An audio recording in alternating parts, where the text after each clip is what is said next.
What's up, everybody, and welcome back to another episode of the Commercial Kitchen Chronicles. Our goal is to shine a light on what we believe to be one of the most interesting and rewarding industries a field service technician can work in. We love the work we do, and we are glad you're here listening to this podcast. This is our 100th episode, and we are lucky enough to be joined by a crew from NAVAC. We have Yiyi Li, Jennifer, and Carlos. So we're going to talk all about NAVAC, all their products, all the cool things they do for the industry, and more. So check it out. What's up, everybody, and welcome back to another episode of the Commercial Kitchen Chronicles.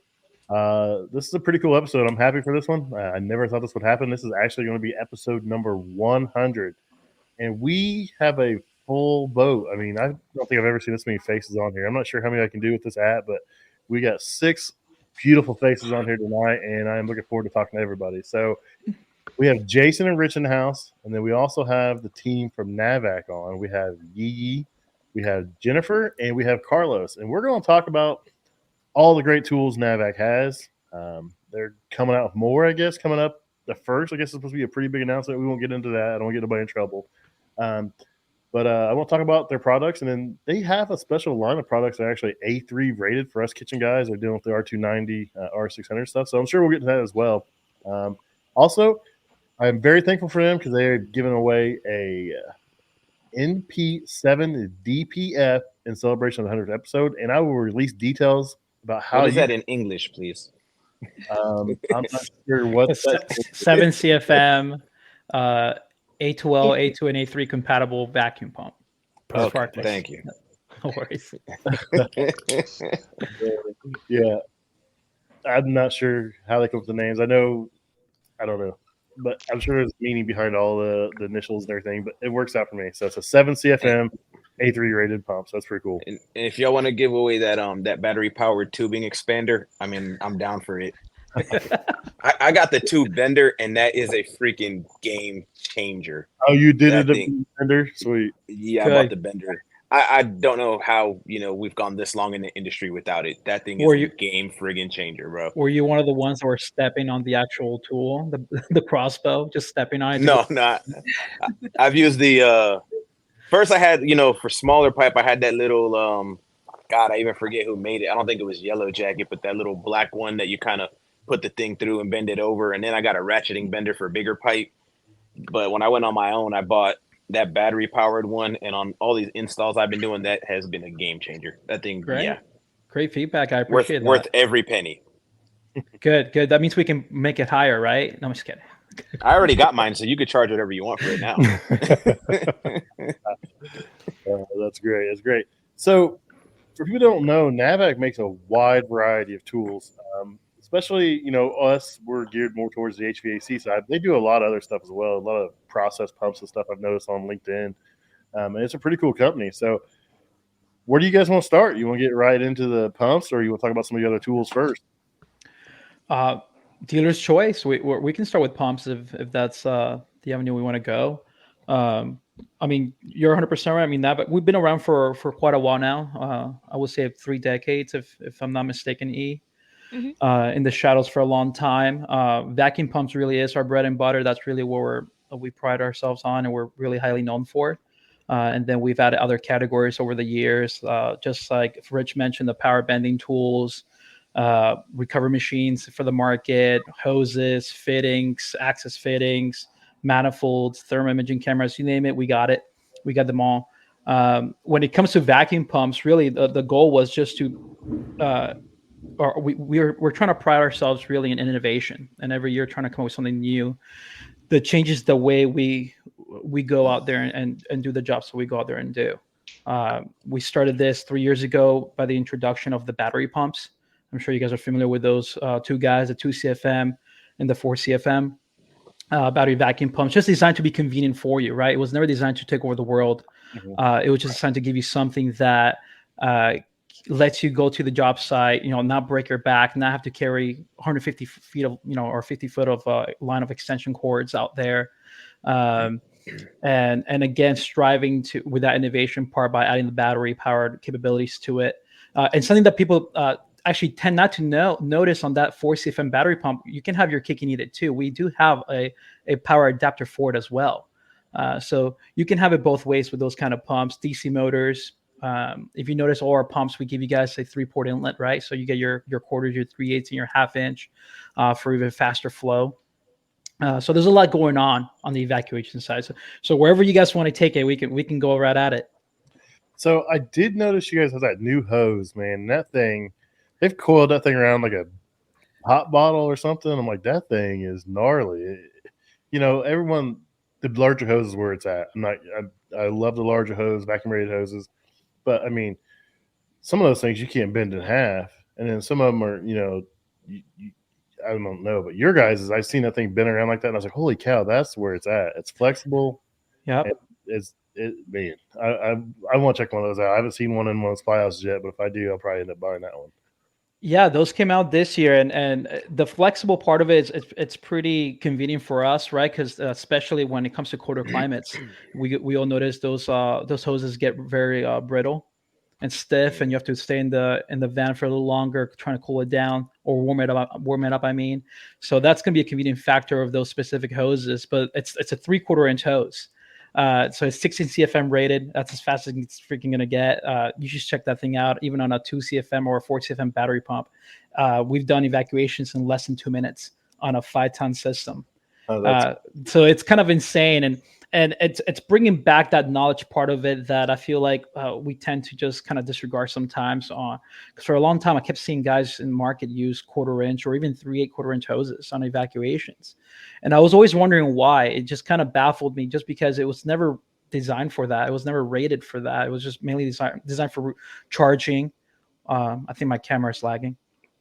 Oh, well, nice to hear you. I don't see your camera, but I still hear you.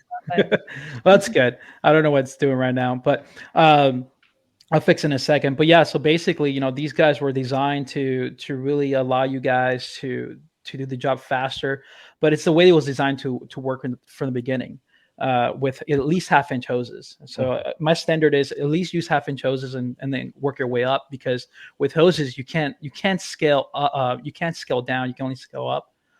Sorry, reverse that. You can't scale up, you can only scale down. So if you just buy a vacuum pump that, for example, it's a 4 or 8 or 7, or it doesn't matter what CFM you're using, but if you're starting off with smaller hoses, you're going to choke that pump down, right? You're going to make it harder to work. It's going to give you a physical reaction, just like if we were sucking on a smoothie with a very small straw, right? You guys see a physical reaction. We get red or we get hotter. You're doing the same thing for that vacuum pump. That's a good analogy. The way I think it's shined for me, or Rich, is we work in some small places, tight places on these reach-ins and stuff, and you can't get some of them big hoses in there. They won't bend in there, or they won't fit in there. And that thing, I mean, you can pretty much bend it on itself. And I think it'd be great for those type of applications for sure. Yeah, that's cool.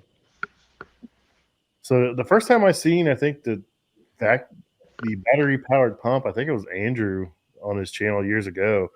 First time I seen that thing, and it's just kind of taking over the world. I think everyone's trying to follow you guys on that path, but those things, man, I'm honestly surprised. Like, I was a skeptic when I first seen it, but the more and more I see it, it's pretty cool that what you guys can do with that battery powered. And it's perfect for you guys too, for your applications, because you're in places where, there's not easy access to power, or maybe the power is out. You're in kitchens, Starbucks, like we talked about earlier. So it's the perfect little guy. You see it in person, you almost think, how can that work and how can that be so powerful? But it's really impressive, the ingenuity that NAVAC puts behind its products. Yeah, we can't always have a cord stretched across the kitchen. It's a busy place, or like you said, Starbucks. There's a million outlets there, but everything's full.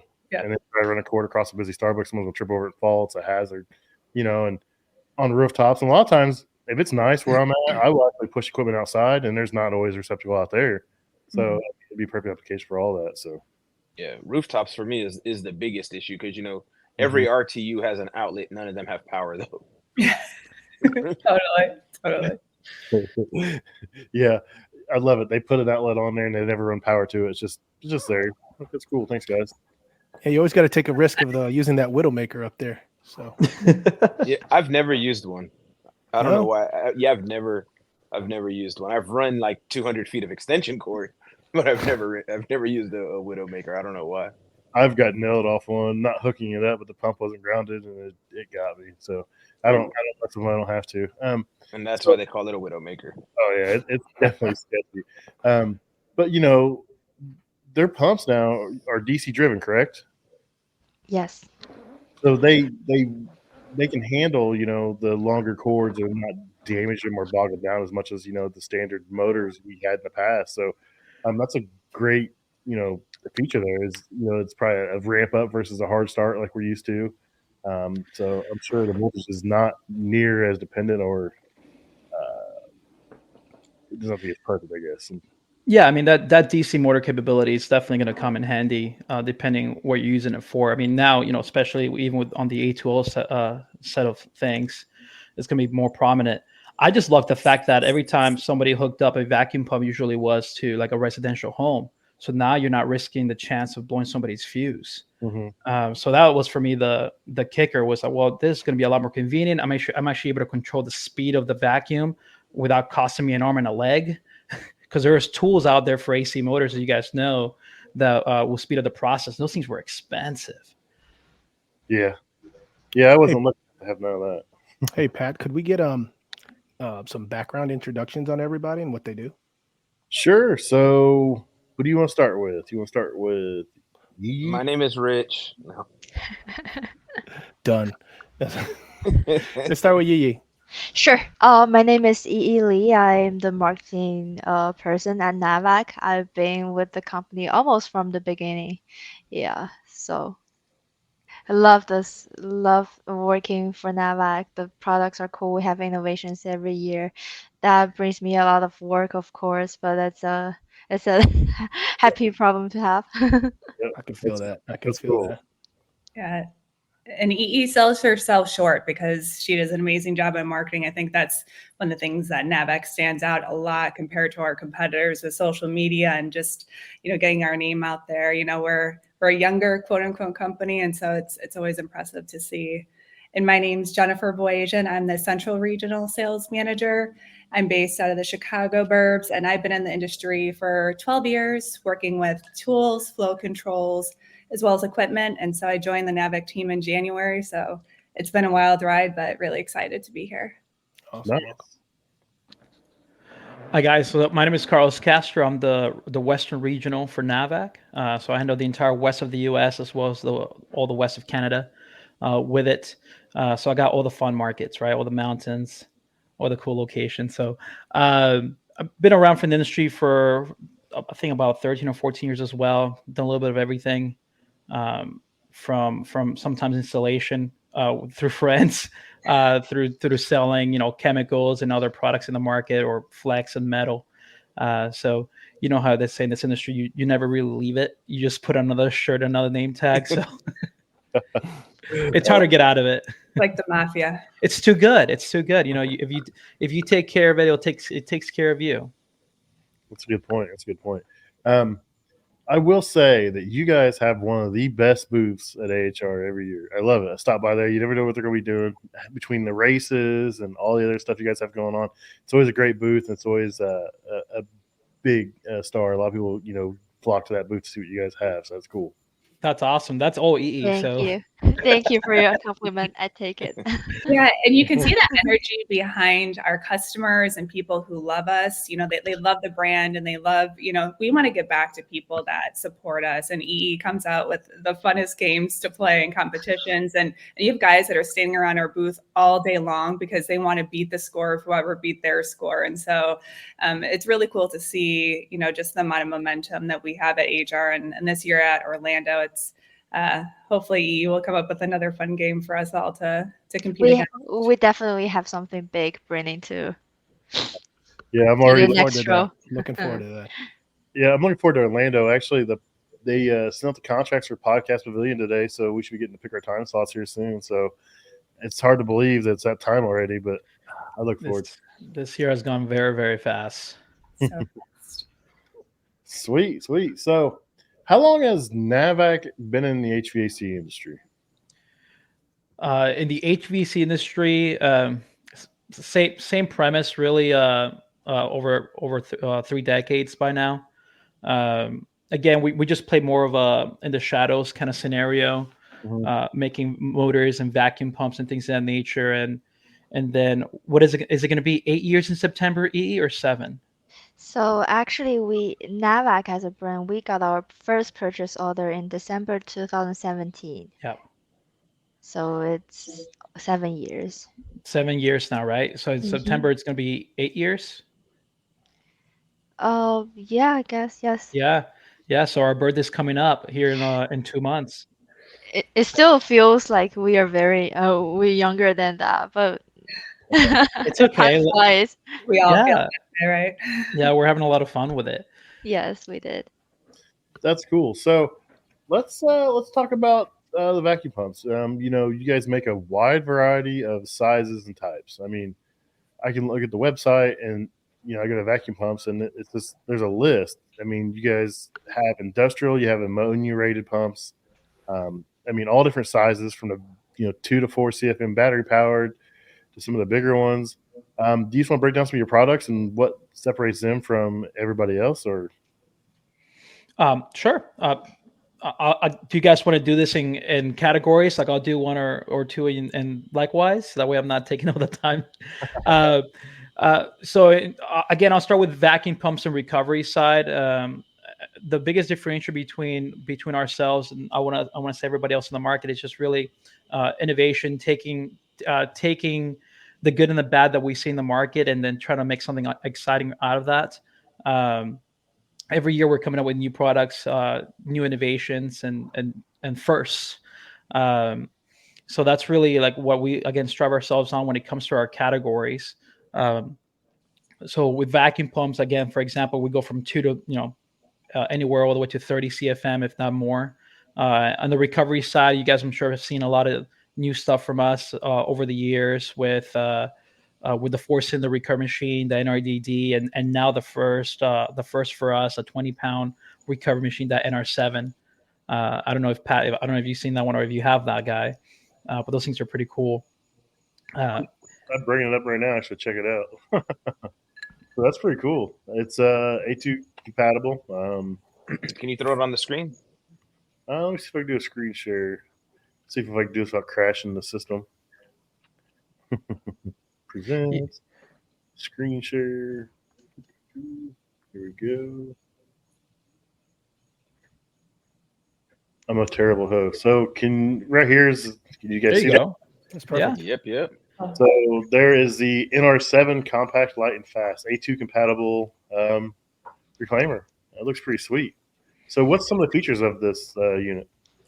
So the feature on that guy, besides of course the obvious size and weight of this being a 20-pound recovery machine, is we wanted to give you the same energy that we give you guys for the NRDD. So we still have a similar size motor. So it's a pretty big motor with an oversized fan for a better heat exchange in the process of the recovery, because we all know that's probably the most annoying part, and the speed issue that we always have in recovery. It's really because when our tanks get really hot and overheat on us. Same thing with those reclaimers. So the fact that we actually left you guys a lot of surface space internally in that machine with an oversized fan, it's going to cost you to have a better heat exchange on the process. We can still give you guys a purge function like all the other tools that we have. So they're designed to work really, really well with heat being a component. So that purge function is your best friend.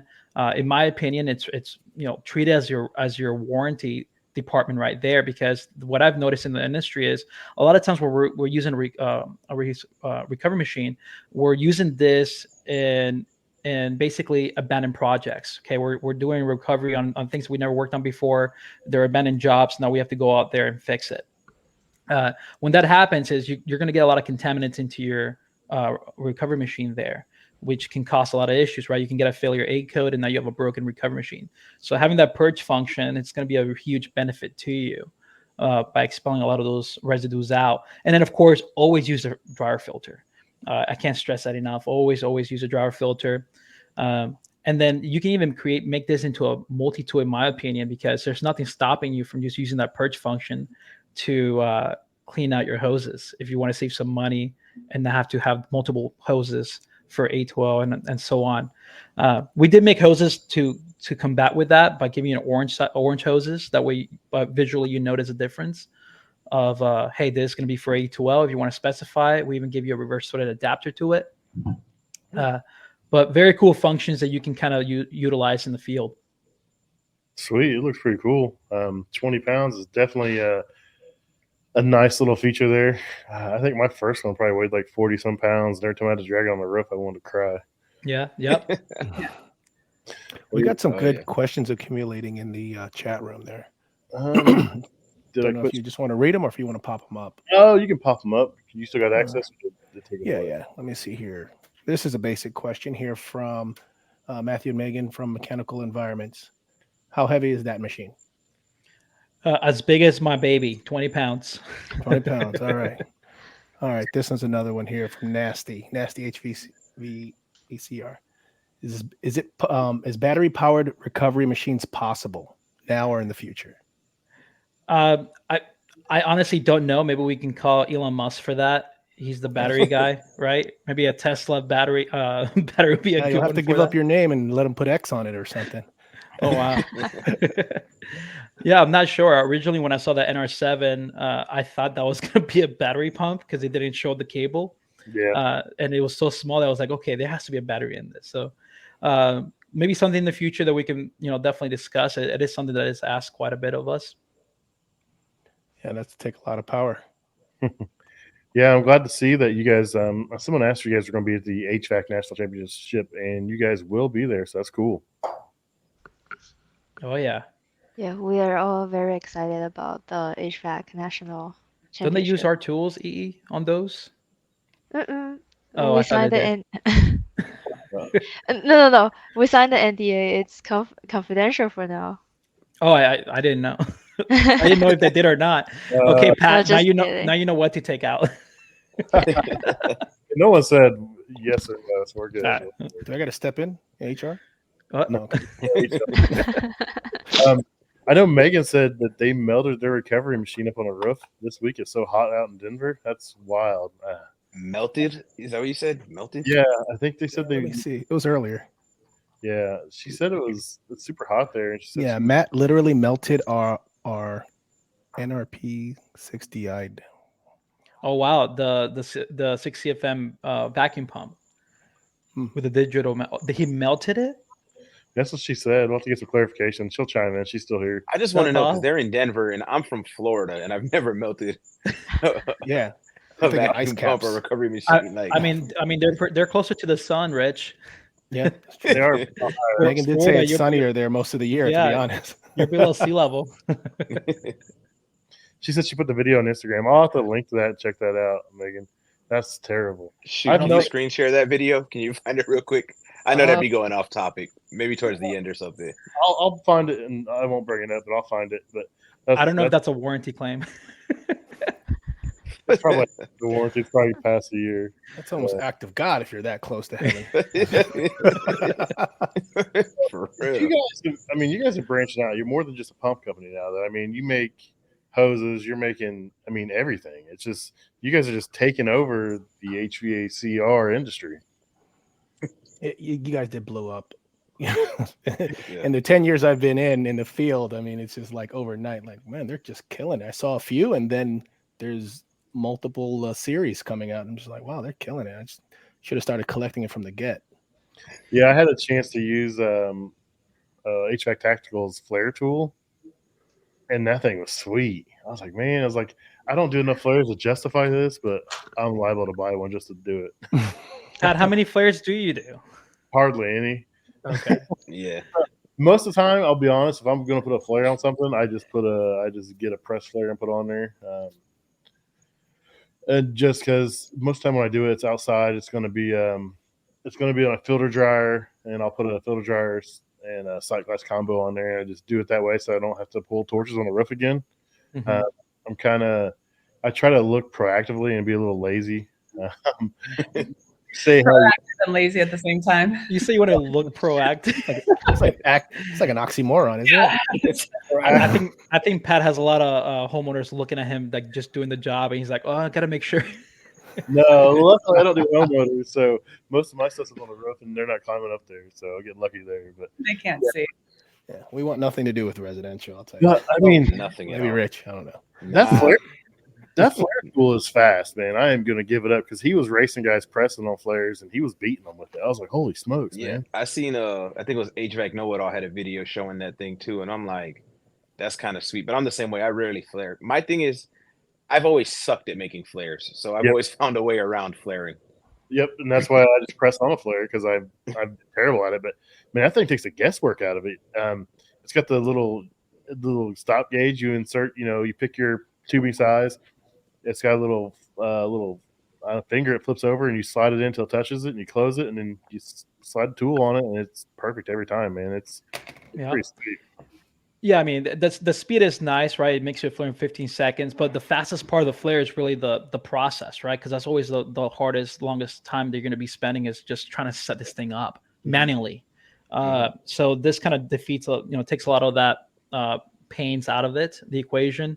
And then, of course, giving you a perfect flare every time, removing that human error. That does happen, right? We all go through wear and tear.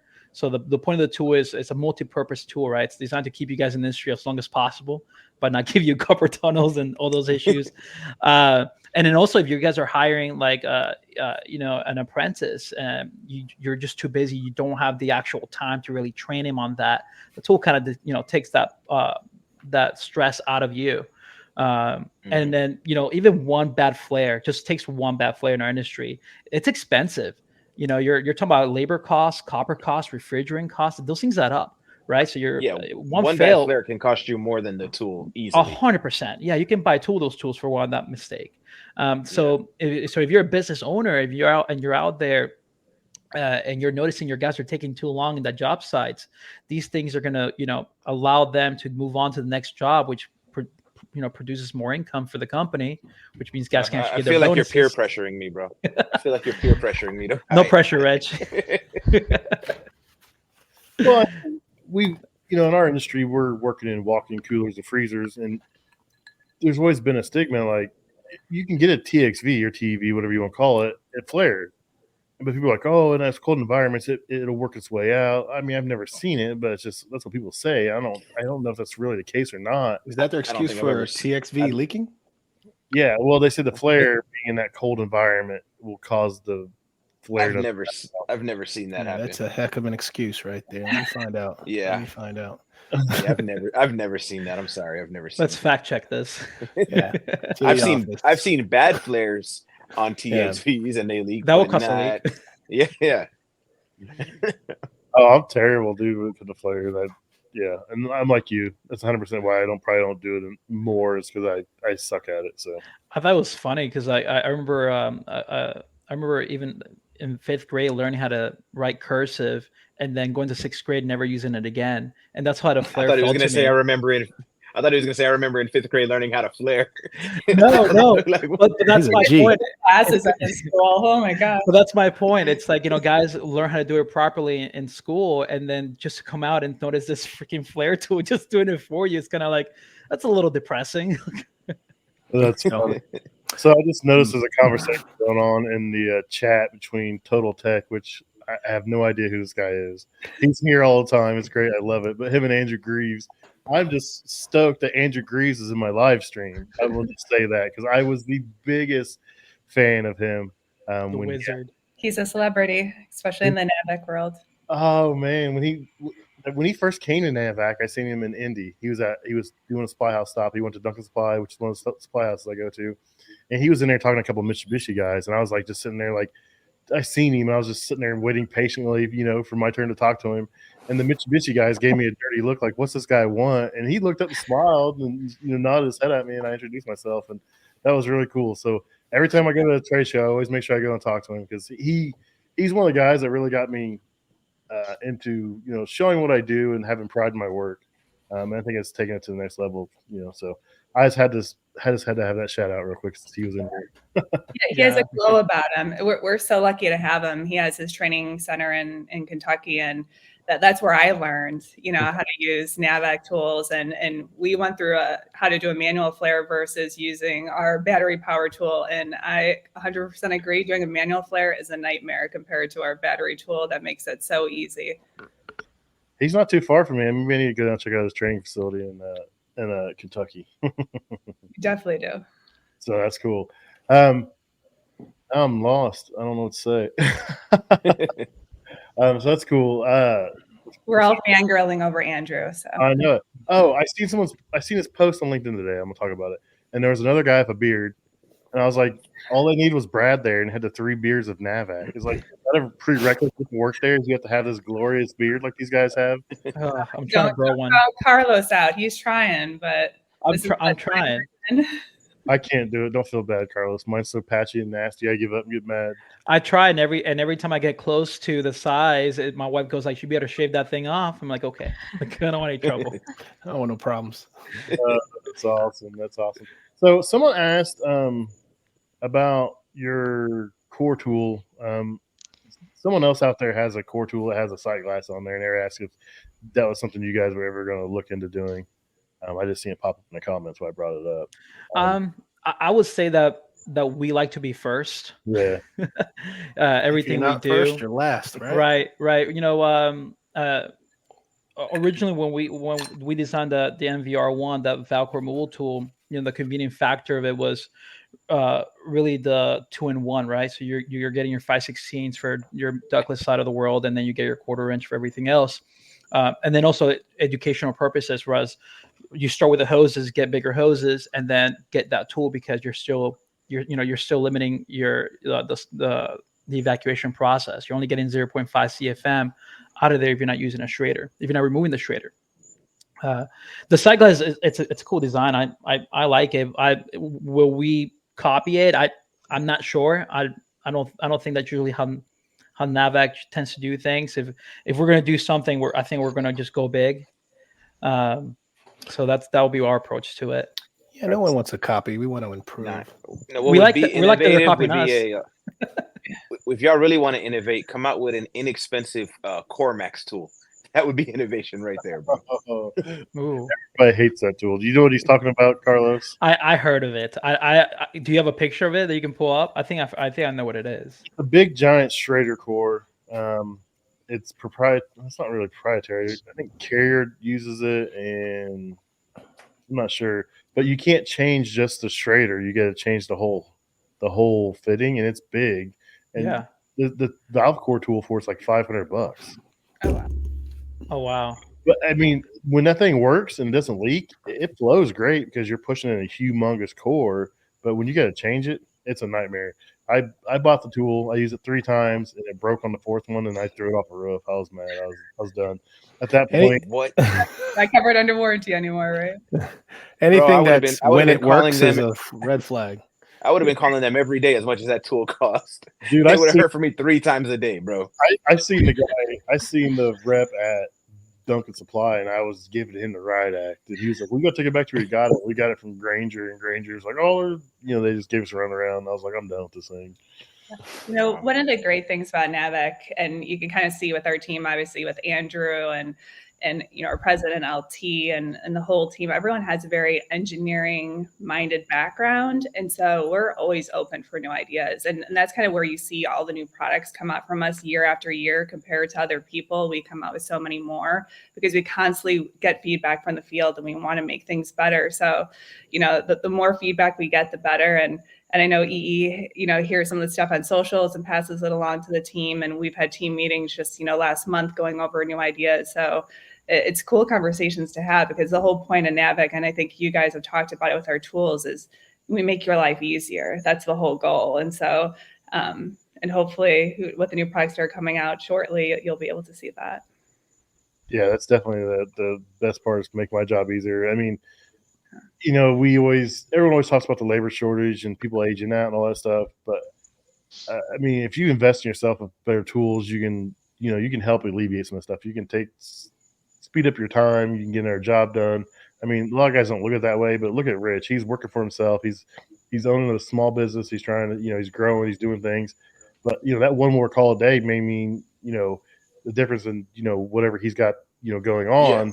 But if he could get home at 6 time with his wife and kids versus, okay, this job ran long, now I'm not getting home till 8:30. I mean, there's that, but then there's also, when I'm doing like a walk-in install, I either gave them a flat bid, or they're like, hey, this is what we're willing to pay for it, regardless of how long it takes me. So if I can bid something or accept a job based on, it's going to be 2 days, but my tools can bring it down to a day and a half.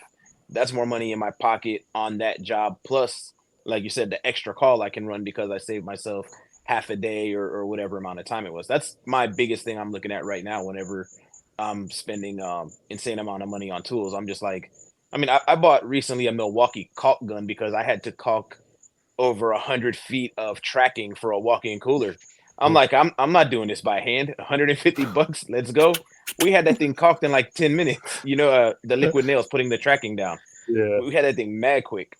Hey, it's girl math, it all makes sense. It saves you time, saves you money, and then you can get a Starbucks coffee at the with extra money you have left over.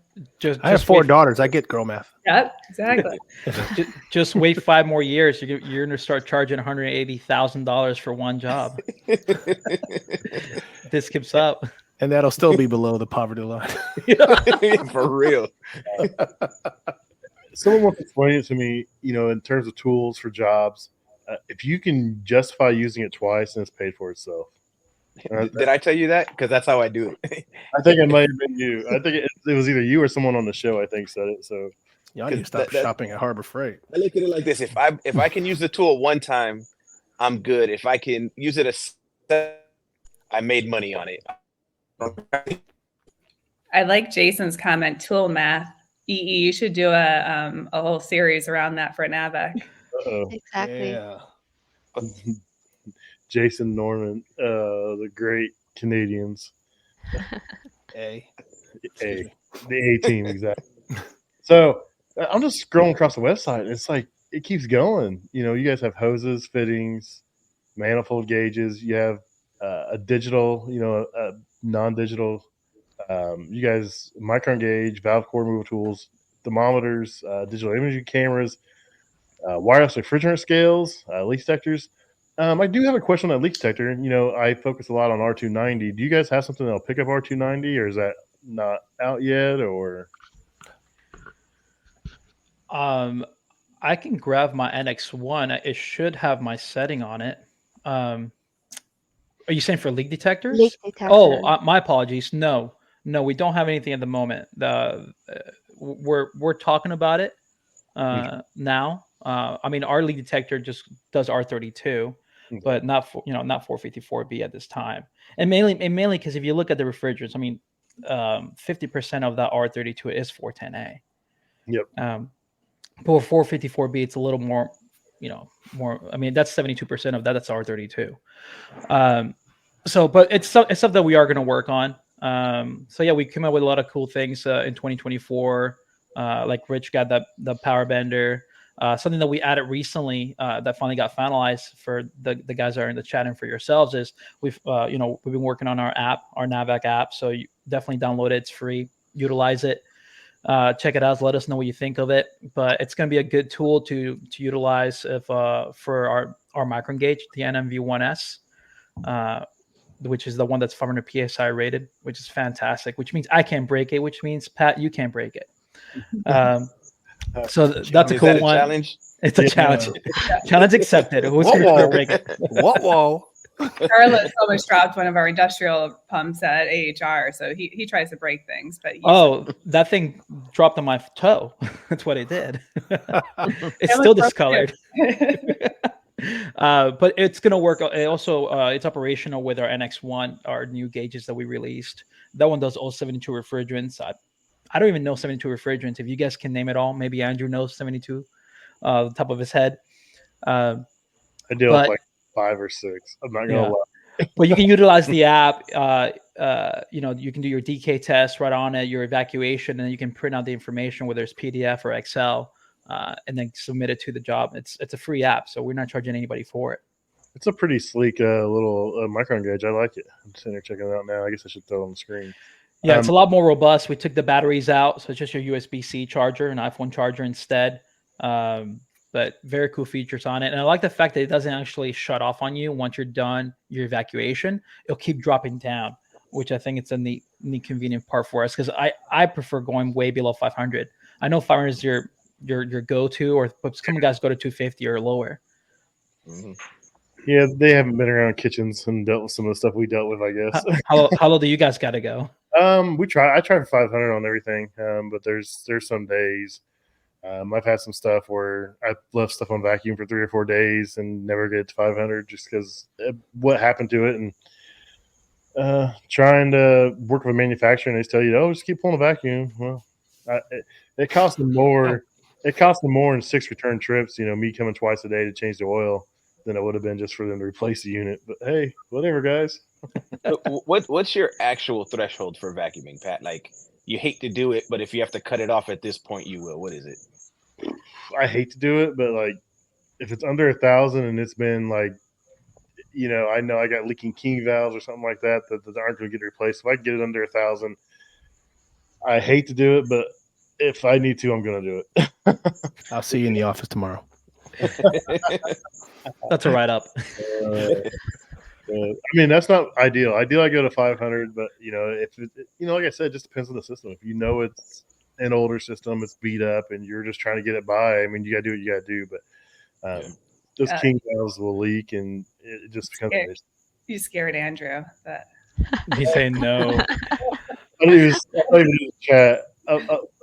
Andrew's not my friend anymore. Judging you. But no, 500 is my generally where I try to aim for as much as I can. And I'm the one hose. I'm pulling it through suction on the high side, and my micro gauge is on the other side of the system. Good. Isolate it. Yep. So you can isolate it, and that way it's the first point away. You see guys pulling through their manifold. I don't use a manifold. I use single hose setup and pull cores. As short a hose as possible, right? Sorry, I had to throw that in there. I got the no, the bigger the better. So what length is your guys' vacuum hose, the new flexible one? Say that again. Your guys' new vacuum hose, what's the length on that? I don't know why I'm not hearing it. The- Oh, the length of it. It's a 3-footer. 3-footer? Okay. It's a 3-footer. Yep. So, which it's going to make it a lot faster for you guys. I know a lot of you guys are a fan of the 6 feet, the standard 6 feet. But we're trying out the 3-footer first and see how that goes for us. Again, the whole point of it was, again, to be faster in the evacuation process as much as possible. And then that's right. I mean, I like the fact that you told me that you're not using manifolds for evacuation. Not that I have anything against it. Clearly, NAVAC here, we sell manifolds. We, if you want it, we got it for you. But we definitely taken a larger step on the evacuation process as a whole by on residential application at least, to eliminate that guy out of the equation. It's just you're not looking at anything productive. I mean, all you really are using is your microns. To be honest, what is your thought on 1/4-inch 100-foot pulling a vacuum through 1/4-inch 100-foot hoses? We give you a little story behind this. So we're in some group on Facebook. I share our stuff in there, and then people will ask questions. Well, this guy says he's been doing well. I hate doing this. Am I making that face? I can't see you. I'm on a different screen. So he said he doesn't use nitrogen to leak check. He just uses an air compressor and pumps it up. So and then he vacuums it through 100. Go ahead, Pat. My bad. Yeah, he reclaims through like 100-foot yellow hose. He throws it up on the roof, so doesn't stick his reclaimer up there. And then when he pulls the vacuum, he just pulls it from his truck with that same 100-foot yellow hose. It was just bad. It's just bad all around. That was his advice to younger techs: innovate. I think I know the video you're talking about. I think I know the video you're talking about. This was recent too. Oh yeah, it was like last recent. Like 2 weeks ago. I was gonna say. I saw the comments. Rest in peace. There's a lot of ways to do the job right. I mean, there isn't an actual book on it. A lot of the guys learned this from everybody here was an apprentice at one point, and we all learned it from our Jason, our Rich, our Pat. So there's a lot of ways to doing it, and there is something to be said about it. But in terms of the 1/4-inch hoses, I mean, I don't understand where it came from, because that was never again designed to be used for evacuation. I think we just looked at the quarter size fittings on a manifold or a vacuum pump, and we just assumed, well, there's quarter there. What's stopping us from using a 1/4 inch hose? I could be mistaken, but that's at least my experience on it, which is like I just don't understand where it started and why. And maybe Andrew has an idea of it too. It is what it is. I'm just gonna leave it alone. We could. So Real nice, Rich. Real nice. We were talking earlier about R290 practices. And, you were asking. You brought up, what do we do with the R290, the refrigerant we pull out? In most cases, we're in a kitchen, we're under hoods, but there's a lot of cases where we're not, and you can't just. I mean, it's R290. You can vent it to the atmosphere. It's not going to hurt anything. It's, it's the same propane that's in your grill. It's just, yeah, we're all going to die. No, so in my cases personally, if I'm under hood, I just let it go. I mean, it's going to get sucked out the hood. Before I work on it, I will purge nitrogen through the system. I like to turn it down. I forget the flow rate. I set that. I've got a little setting on my little dial, and I set it for 5 minutes. So when I go in to do a job, I'll go in, and if I know I got to change the compressor, I go ahead and I cut that. I vent it. I purge it for 5 minutes while I'm bringing in the rest of my material and tools, and then I run a leak detector across it to make sure I don't have any gas picking anything up. I mean, you're never going to get 100% of it out. But I've been in situations where that 100-foot hose may come in handy if you're in a Starbucks and you gotta change the compressor and you can't pull that that cooler out. You gotta have something to do with that gas. So I've seen guys use a long hose and push it outside. They'll push it out the door and they'll chase it out with nitrogen and blow it out that way. I've seen guys pull a vacuum on a brand new reclaim cylinder and just suck it out that way. It's only 5.5 ounces at most, in our systems right now. So, but what do you guys have for options as far as the A3 stuff? I know you guys have a vacuum pump. Do you guys have anything else that's A3 rated? Yeah, we actually do. We have two different products that are A3 rated. One is a vacuum pump, a 7 CFM sparkless design vacuum pump. I believe that one's the MP7DPF, if I'm not mistaken, on the part number. Yes, you're right. And then we have the NRDDF as well. And that's our recovery machine that handles all the refrigerants as well. And that's the pump we're actually giving away, is that pump right there, the MP7DPF. And I'm looking forward to someone checking it out and trying it out. It's 7 CFM. It's ready for A3, so you don't need worries. People are like, oh, you're purging, you're venting it, but I mean, you're still gonna have stuff in the oil. I mean, it doesn't matter. You're still gonna carry refrigerant in the oils. You're still gonna boil stuff off. It's better just to be safe than sorry in situations, especially with propane, that kind of stuff. R600, R290.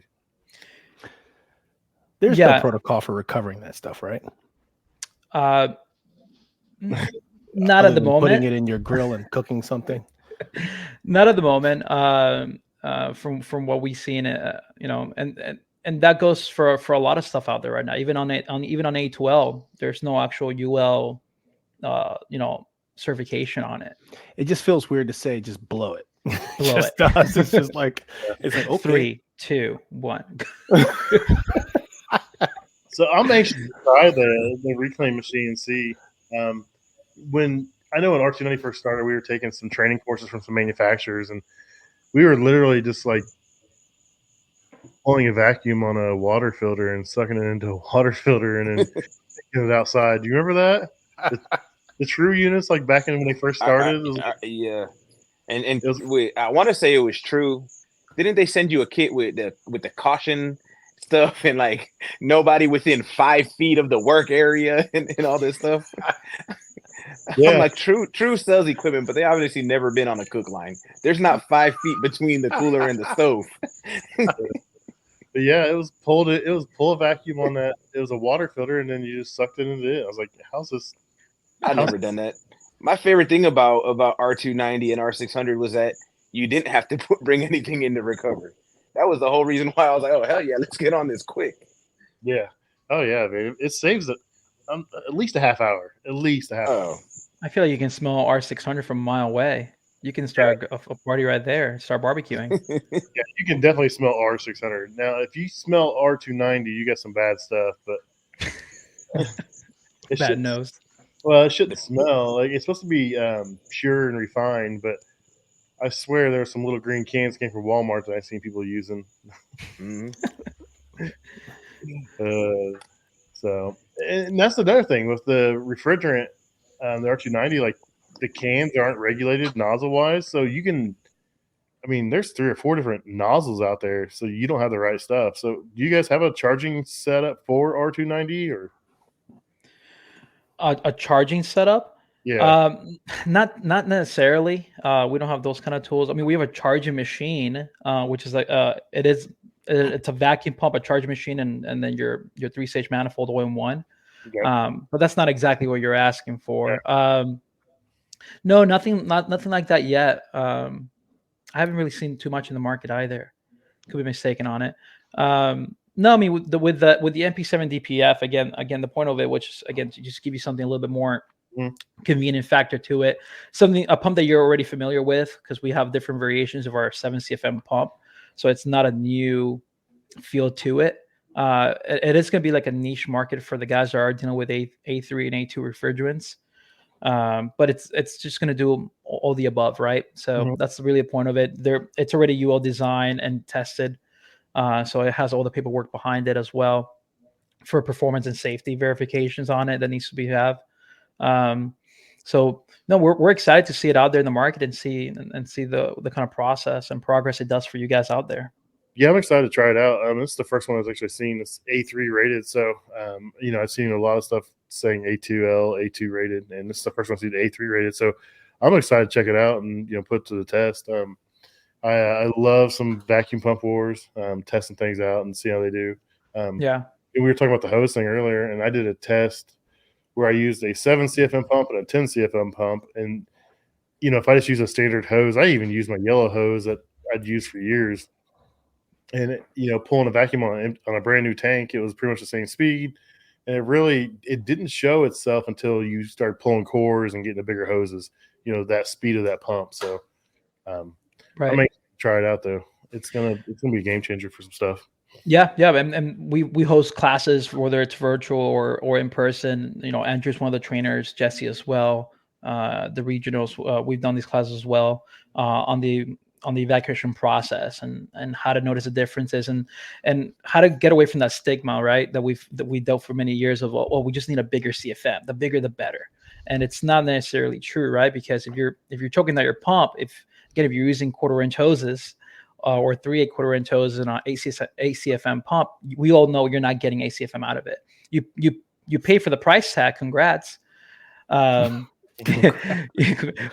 says that? Is it R. Kelly? No, not R. Kelly. There's another rapper that goes, "Congrats, you played yourself. You played yourself." Who said? Jason got it. Congrats, you played yourself. I don't know. That sounds like Fat Joe or Big. Yes, I don't know. It's an old school. It's one of the fat ones. Yeah. I'm offended. I'll see you in the office tomorrow. We have no HR yet. Total Tech wants to know, how long can we expect proprietary batteries to be offered? That's his biggest gripe, to be honest. So, say it again. Proprietary. How long can we expect the proprietary batteries to be offered? That's his biggest gripe with the battery-powered pumps. I think he's worried about you guys changing up batteries or those batteries not being available anymore, and then he has a pump he can't do anything with. I mean, then when it comes to batteries, I feel like it's a non-issue for the most part, because there's multiple companies out there that just make these adapters, right? That can retrofit anything. You can get an adapter that fits anything to anything. Yeah, so it's easily solved. And then when it comes to NAVAC specifically, I mean, even to this day, I mean, a little trick here for us is, even if we ever discontinue a product, we're always going to have parts for it. So we never really get rid of that. Your tools are never really going to become obsolete. We're always going to have parts that you guys can rebuild it.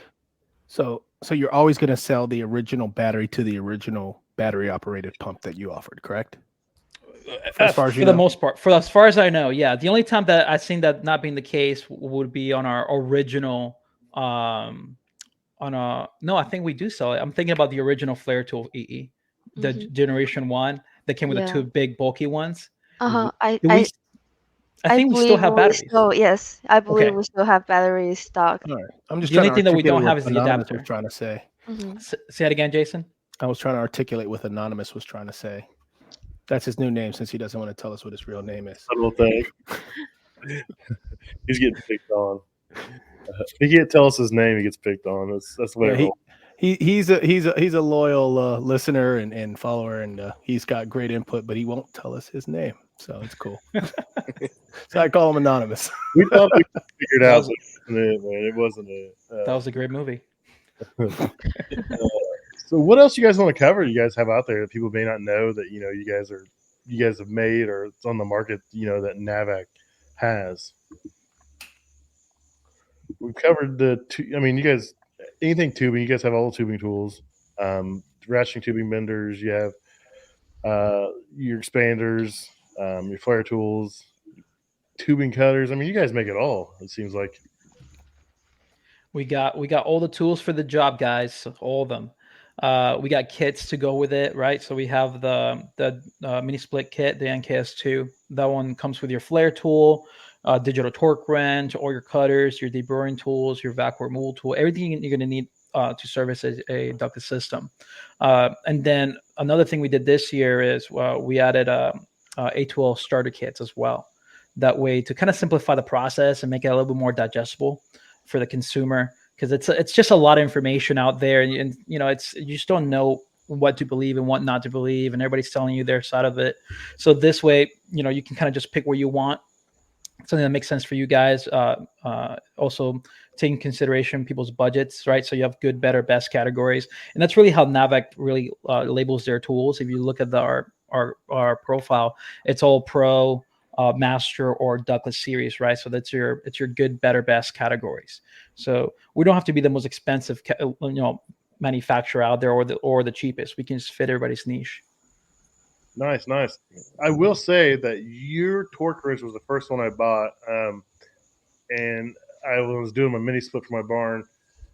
I didn't want to be that guy because I've been that guy for the last 20 years to just crank on everything as hard as I can, and that's good enough. And I've watched a lot of videos. I did the mini split myself. I've never done a mini split. Don't do mini split work. And everyone's like, you got to torque those. You got to torque those. There's torque specs on everything. And so I ran out the TrueTech tools, I think, and I bought a NAVAC torque wrench. And I think it was pretty cool. I like it. So. Yeah, it's a good tool. I use it in my house just even for my bikes because I always use a split destroy the pedals. So that saved me a lot of headache. I'm terrible. My torque wrench is my Milwaukee 18-volt fuel half-inch. Go until it stops, and I tear everything up. So I eventually had to break down and buy a real torque wrench. So, but no, I appreciate that tool. So we're gonna give away. I'm not sure how we're gonna do it yet. I will put it out Friday in the episode notes on how we're gonna give this away. Like I said, NAVAC has graciously given us. I can't say the name of it. I do have one question real quick. Go So were y'all the originators of the battery powered pump, or? Yes, we're the original of the category of the battery pumps. Okay, cool. So we had to prove the concept in the market and do all the hard labor for everybody else to come aboard and copy you. Honestly, in all transparency, I saw it as a good thing. I think giving the customers more options, makes it a lot better for us, and especially because for the longest time that category was so much taboo, right? Oh, it's too small. It's a toy. God forbid Keith Keller hears me say toy on the battery pumps, but there's so much stigma behind those battery pumps that when other companies out there decided to look into it and make their own, it only validated ours even more. And since we're the creators of that category, it made us the authority figure behind it. So guys are seeing the other battery pumps in the market, but they're calling us on all the questions and all the information on it and what simplifies it. To simplify what Carlos just said was that NAVAC's the originator, not the duplicator. That's right. Imitation's the best form of flattery. So that should be our next shirt. Yiyi, can we get one of those shirts? The originator, not the duplicator. That's right. I love it. That's my mic drop at the end of the show. Thanks. Jason says he's going to take 5% royalty on it. I'll take a hat though. Yeah, you'll get one. We'll say hats. Yo, Carlos said you'll see. Jennifer, thank you for the hat. Yeah, you'll get a hat. I didn't say. I know, I was just kidding. It was in Spanish. That's why. Yeah. Email. Oh, Carlos Brigante, I got you. Dog. Yeah. So one day we had another guest on that spoke Spanish, and like these guys just went like this like 3 minutes thing, and I'm just sitting here. I'm like, I want to turn my screen off. I'm like, went to the restroom. Came back, little show going on the show. Pat just sitting there smiling and nodding. Hopefully we've It was funny entertained. though, because we randomly just threw the word Pat in there just so he thought we were talking about him. So I want to thank you guys though for coming on and talking about all your great products. I know originally I was going to have Brad on, but he kind of got tied into some stuff and he couldn't come on. So I really appreciate Carlos and Jennifer and Yiyi coming on. You guys have been great. You know your products, you love your products, and you stand behind them, and it really shows. That's really cool of you guys. No, I appreciate you guys having us. You guys are the ones that make this all worth it for us. So we definitely thank you guys. Yep. So And if a coupon code for that expander ends up in my inbox, I'm not gonna be mad. I'm just saying. What part of Florida are you, Rich? No, I'm from Florida, but I'm in Greenville, South Carolina now. Oh, never mind. We can't send you anything. Damn. Shots fired. Hey, I need to know before the show's over about that AHR. Is that mine or yours? Yeah, that's mine. I got not just my 2 kids, but my 2 nieces are here. Okay, so I don't want to hear nothing about the crickets now, bro. I know you got me, dog. Hey, check it out. So I was just curious. Maybe this is EE's thing here. So at the AHR, normally Pat and I, and hopefully Rich, we always like to have like a business soiree after the long day. Are you guys having any events or anything this year? During HR, right now we haven't planned any events other plenty of than time to do that. HR, but we'll be sure to present at the HVAC Tactical, if that's considered Oh, a yeah, we'll be event. there. We'll be there. We'll be there. Yeah, we'll be there. It's- All 3 of you will be at the HVAC Tactical? I'm not sure about Carlos and Jen, but I will be there for sure. All right. Well, we might not get an invite. we'll be chaperoning with you then. Sure. Chaperone Jason. And we're still probably early in the planning for HR too. So I know we'll have a lot of events going on at the booth. We'll have, NAVAC is known for having a good time at HR. So Well, Pat and I will be doing the podcast live as well on site there, and Rich hopefully will be backing us up. It's a blast. AHR is the Tactical Awards really kick it off, and then 3 days at the show, and then just seeing everybody there is a complete and game changer. I mean, like I didn't go when it everyone said it was all people in suits and ties and dress slacks, and then now it's you go look around, there's technicians there, and they're checking out the latest tools, the latest innovations as far as equipment and stuff, and it's really cool to see. I won't miss an AHR as long as I'm in the industry. Probably even after that, I'm not going to miss one for sure. Yeah, HR has definitely changed over the years, especially after COVID, because that was insane. Like it used to be suit and tie, right, and shaved and everything. Now it's like it doesn't really matter. And we haven't been back in Orlando in a while. I think actually it was the first year. It was in 2020. I think it was like the first year of that COVID. Yep. That we were there in Orlando. It was like a ghost town. My first one was Vegas. That's the best one. It was.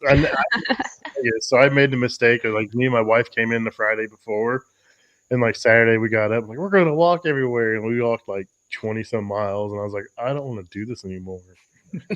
3 days of the show, so that was the first one, and I learned a lot. Go to the show, then go out. So yep, your legs. Chicago shoes. Cool. Atlanta's cool. I'm excited to see Orlando though, because I mean that's Jason's backyard pretty much. So Jason's gonna be there having time of his life, and hopefully we can get Rich down there. We'll see how it goes. So make sure and stop by and say hi to us at the booth for anyone that's watching and is going to be able to attend, and tell Brad that you're happy that we were on and he couldn't make it. So I'm glad you guys came. You guys are great. You know your products, you love your products, and it really shows. So as far as giving this pump away, I'm going to announce it Friday when I put up the links for the shows and everything. But make sure you check it out because we're going to be giving away an NP7DPF. That is a 7 CFM pump, and it's rated for A2Ls, A2s, and A3s. So I really appreciate you guys.